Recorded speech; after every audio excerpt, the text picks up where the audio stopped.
Welcome back to passionate brains.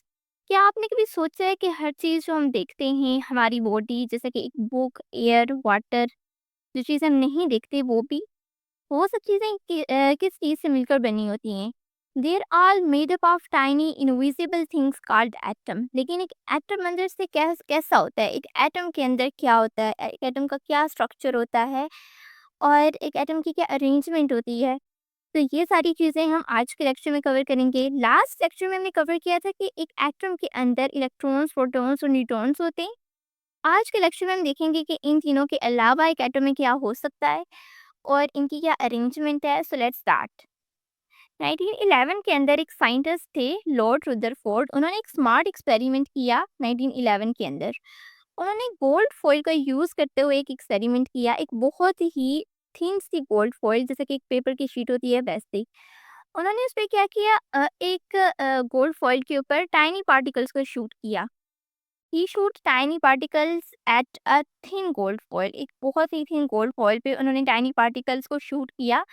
तो एक बहुत इंटरेस्टिंग चीज़ सामने आई कि ऑलमोस्ट सब पार्टिकल स्ट्रेट पास हो गए। ऑलमोस्ट सारे पार्टिकल ही स्ट्रेट पास हो गए, लेकिन कुछ-कुछ पार्टिकल्स ऐसे थे जो कि बाउंस बैक हुए। यानी कि कुछ पार्टिकल्स ऐसे थे जो कि बाउंस बैक हुए। तो यहाँ पे लॉर्ड रदरफोर्ड हैरान हो गए। उन्होंने सोचा कि अगर एटम अंदर से सॉलिड होता तो सब पार्टिकल बाउंस बैक होते, बट ऐसा नहीं हुआ। यानी कि एटम के अंदर कुछ एम्प्टी स्पेस ज़रूर है। उन्होंने सोचा कि अगर एटम अंदर से सॉलिड होता तो सब पार्टिकल बाउंस बैक होते, लेकिन ऐसा नहीं हुआ।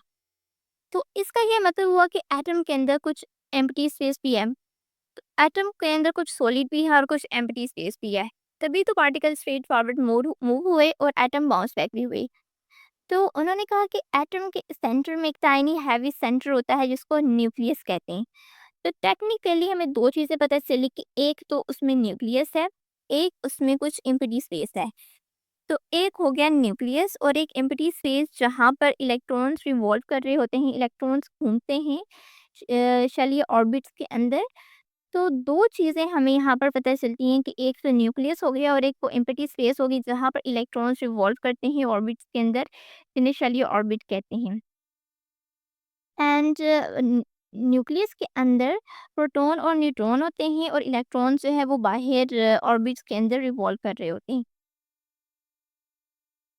देन लॉर्ड रदरफोर्ड ने कंक्लूड किया कि एक तो न्यूक्लियस हो गया और एक एक्स्ट्रा न्यूक्लियर रीजन हो गया, यानी कि एक्स्ट्रा स्पेस हो गई जहाँ पर इलेक्ट्रॉन्स मूव करते हैं। न्यूक्लियस एक स्मॉल हैवी सेंटर होता है एटम का और उसमें प्रोटॉन्स और न्यूट्रॉन्स होते हैं।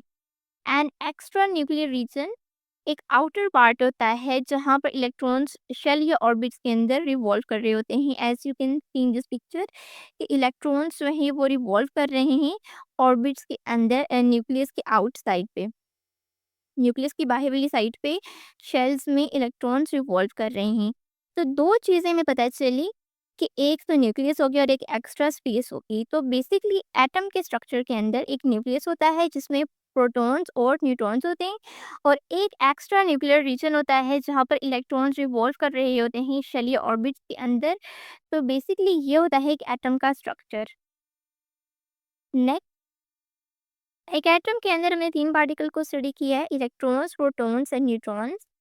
इलेक्ट्रॉन्स नेगेटिवली चार्ज होते हैं, प्रोटॉन्स पॉजिटिवली चार्ज होते हैं और न्यूट्रॉन्स पे कोई चार्ज नहीं होता, मीन्स ये न्यूट्रल होते हैं।